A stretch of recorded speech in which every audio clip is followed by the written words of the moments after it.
नमस्कार दोस्तों, संकल्प मैथ क्लासेस में आपका स्वागत है। हम कर रहे हैं UP TET maths special notes उपलब्ध करा रहा हूं मैं आपको। यूपी टेट के लिए गणित के नोट्स मैं आपको उपलब्ध करा रहा हूं और इनको आप नोट करते रहें और केवल इनका ही अगर अभ्यास कर लेंगे आप तो मैथ का पेपर आपका जरूर निकल जाएगा। और किसी भी गवर्नमेंट एग्जाम के लिए, किसी भी गवर्नमेंट एग्जाम हो, कोई भी, इसमें सभी गवर्नमेंट एग्जामों के लिए वीडियो पड़ी हुई है, इसमें आप देख सकते हैं और उनके नोट्स तैयार कर सकते हैं। इसका पहला सवाल है, देखिए, 2 अंकों वाली संख्या के दोनों अंकों का योग 9 है। यदि संख्या में 27 जोड़ दिया जाए तो अंकों का क्रम उलट जाता है और संख्या ज्ञात कीजिए। 2 अंकों वाली, इनमें से कोई एक 2 अंकों वाली संख्या होगी। अगर इनमें 27 जोड़ दूं, मैं 27 जोड़ दी तो 81 हो गई। तो क्या इनका क्रम पलटा? क्रम बदलने का मतलब कह रहा है कि 4 इधर 5 इधर, मतलब यहाँ जोड़ के जो संख्या आएगी वो 1 इधर 4 होगी और इधर 5 होगी, मतलब ये वाला ही क्रम उलट के यहाँ पे आ जाएगा। क्योंकि देखिए यहाँ पे, देखिए लास्ट वाली संख्या में 36 में 27 जोड़े हैं तो इधर 3 हो गया, इधर 6, मतलब इनके क्रम पलट गए कि नहीं पलट गए। वो कह रहा है क्रम उलट जाता है। तो 3 इधर हो गया, 6 उधर हो गया, जोड़ के ऑटोमेटिकली यही संख्या आपके सामने आ जाएगी। उम्मीद करता हूँ कि समझ में आ गया होगा। अगला सवाल देखते हैं। अगला सवाल कह रहा है कि 24 में 2 के स्थानीय मानों का योगफल। इस 2 का स्थानीय मान 2000 हो जाएगा, इस 2 का स्थानीय मान 20 हो जाएगा। जोड़ दीजिए, उत्तर आपके सामने आ जाएगा। अगला सवाल देखते हैं। अगला सवाल दे रखा है 5671 और उसके अंकों को पलट देने से प्राप्त संख्या का अंतर। एक तो संख्या ये आएगी, इसके अंकों को पलट देने पर, अंकों का पलट मतलब यहाँ से ये पहले पे आ जाएगा 1765, 1765। अब अंतर का मतलब घटाना होता है, घटा दीजिए, आपके सामने उत्तर आ जाएगा। अगला सवाल देखिए। अगला सवाल दे रखा है इसमें 496 योग 318, मतलब 496 योग का मतलब होता है जोड़ना। इसको इसके साथ जोड़ दीजिए, जोड़ दीजिए। जोड़ने के बाद कह रहा है कि जो जोड़ के जो संख्या आएगी वो किसके निकटतम आएगी। तो 814 है जो निकटतम सैकड़ा मान ज्ञात, सैकड़ा का मान ध्यान रखना है। आप ये गलती कर सकते हैं, 814 ये में निकटतम सैकड़ा में बताना है, मतलब 700, 800, 900, 1000, वो सॉरी 500, 300, 200 ऐसे बताना है आपको। इस तरीके से नहीं बताना है। या तो इसमें से ये होना चाहिए था, यही होना चाहिए था। इसके निकटतम पूछ रहा है 814 के निकटतम, तो 800 हो जाएगा। इस चीज़ पे विशेष गौर करना है आपको और यहाँ पे आप गलती कर सकते हैं। यूपी टेट 2013 में ये सवाल आया हुआ है। अगला सवाल देखते हैं। अगला सवाल दे रखा है इसके अंदर, निम्न में से कौन सी परमेय संख्या 3/5 और 4/5 के मध्य नहीं आती है। इन दोनों के बीच में नहीं आती है, तो निकालेंगे कैसे। सबसे सरल जो फॉर्मूला वो ये है कि सबसे पहले आप इनको भाग दें। 5 का और 3 का अंतर कितना होगा? 5 का और 3 का अंतर होगा 2। 2 का 3 में भाग दे दिया, 1.5। 5 का और 4 का अंतर 1 होगा, 1 का 4 में भाग दिया, 4 आ गया। अब इन दोनों के बीच में देखिए, अब मैंने पॉइंटों में कन्वर्ट कर लिए, भाग दे दिया। अब इन दोनों के बीच में जो संख्या आएगी वो कौन सी है? देखिए 2.3 इन दोनों के बीच में आ रही है, 1.7 भी इन दोनों के बीच में आ रही है, 2 भी इन दोनों के बीच में आ रहा है, लेकिन 1 इससे छोटा है तो ये इसके बीच में नहीं आ रहा है। आंसर क्या हो जाएगा? डी आपका आंसर हो जाएगा। ये कह रहा है मध्य नहीं आती है।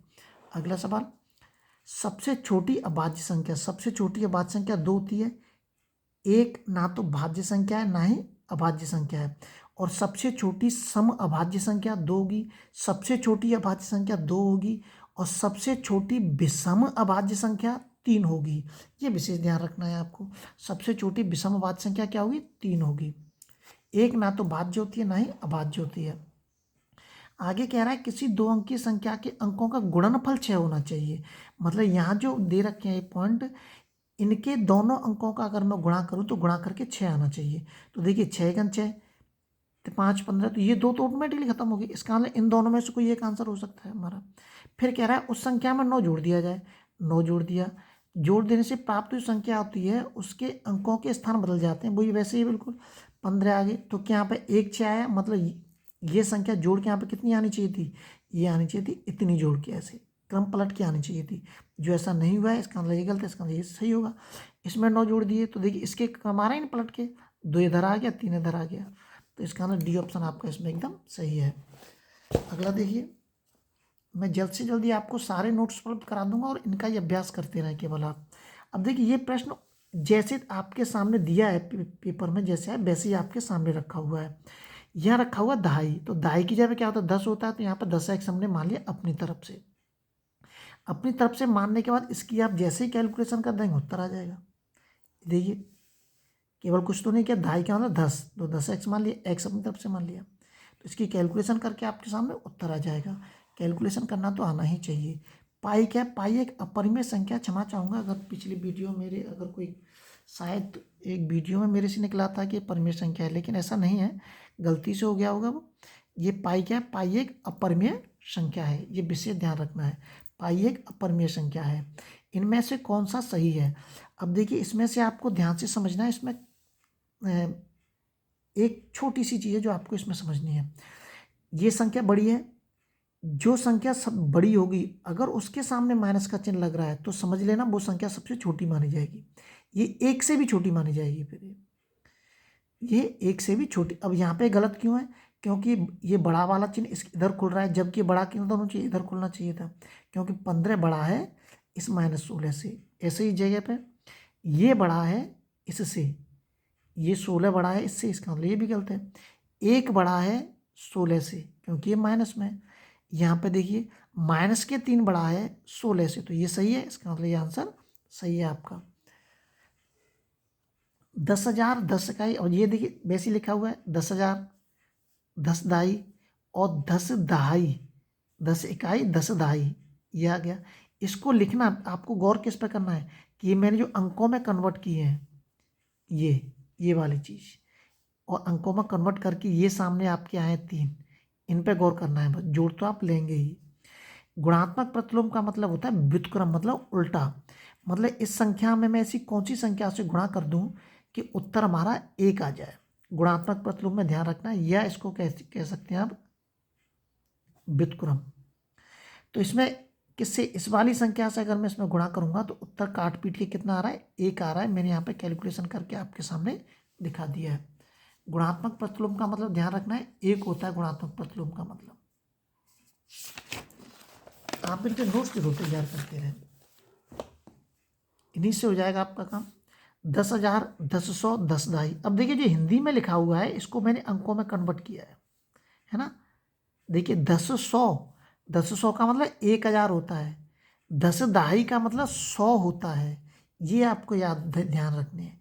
10 100 का मतलब 1 है, 10 और 100, 10 दहाई, इनका ध्यान रखना है आपको। गलती कर सकते हैं तो इसमें ही गलती कर सकते हैं, यूपी टेट 2016 में आया हुआ सवाल है। अगला सवाल देखते हैं, 26 और 26 शतांक।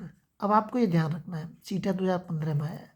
1 शतांक बराबर के 0.01 होता है, तो ये कह रहा है 26, तो 26 आ गया, और 26 शतांक 0.26 हो गया आपका। इसका मतलब कौन सा ऑप्शन सही होगा, बी। अगला सवाल देखते हैं। अगला सवाल दे रखा है इसमें, एक परिमेय संख्या 5/16 हुआ, इसके योज्य प्रतिलोम। योज्य प्रतिलोम का मतलब क्या होता है, माइनस। तो देखिए यहाँ पे का गुणनफल का गुणात्मक प्रतिलोम, मतलब 5/19 का योज्य प्रतिलोम निकालेंगे, क्या हो जाएगा -5/19। योज्य प्रतिलोम का मतलब माइनस लगना, ठीक है। अब इन दोनों का आपस में गुणा करिए, आप कह रहा है ना गुणनफल, तो ये गुणनफल आ गया। फिर गुणनफल करने के बाद क्या कह रहा है वो, गुणात्मक प्रतिलोम। गुणात्मक का अभी मैंने बताया क्या होता है, व्युत्क्रम। इसका अर्थ क्या होता है, व्युत्क्रम, मतलब इसका उल्टा। तो आपको इस संख्या का ये 5/361 में इसके गुण मतलब व्युत्क्रम का गुणा करना है, -361 का 25 में गुणा करना है आपको। तो ये तो आपका आंसर हो गया गुणनफल, -25/21। तो इसका जो आंसर आ जाएगा उल्टा होके आ जाएगा इसका आंसर, ये -361/25। लेकिन इससे आगे अगर वो पूछता है, वो आगे पूछता है, इसलिए मैंने इस जगह पे हल करके दे दिया। आंसर तो आपका वो सॉरी, गुणनफल तो आपका यहाँ तक जो दे रखा है इतना गुणनफल, ये गुणनफल आ गया, ठीक है। ये कह रहा है गुणात्मक प्रतिलोम, तो इसका जो गुणात्मक प्रतिलोम होगा वो कितना हो जाएगा, इसका उल्टा हो जाएगा, 361/25। माइनस तो नहीं रहेगा, माइनस कहीं पे भी लगा दीजिए, है ना। ये आएगा इसका गुणात्मक प्रतिलोम। तो गुणात्मक प्रतिलोम हो गया 361/25। ये जो मैंने आपको दिखाया है इसलिए दिखा दे, XYZ इससे बढ़ा के और सवाल वो आगे दे देता है अपन, कि ऐसे दे देता है गुणनफल और गुणात्मक प्रतिलोम का गुणा करिए, ये गुणनफल हो गया, ये गुणात्मक प्रतिलोम हो गया, इनका गुणा करिए तो उत्तर कितना आएगा, 1 आना चाहिए। इनका उत्तर कितना आना चाहिए, 1। गुणात्मक प्रतिलोम का मतलब होता है कि यदि मैं -(-25/361) में ऐसी कौन सी संख्या का गुणा करूं कि काट पीट के 1 हो जाए, तो इसी को कह लीजिए आप व्युत्क्रम। दोनों एक ही चीज़ है, अलग अलग नहीं है। तो अगली वीडियो में आपसे फिर मिलते हैं। जब तक आप अपने लेवल पर वीडियो को शेयर और सब्सक्राइब जरूर करें।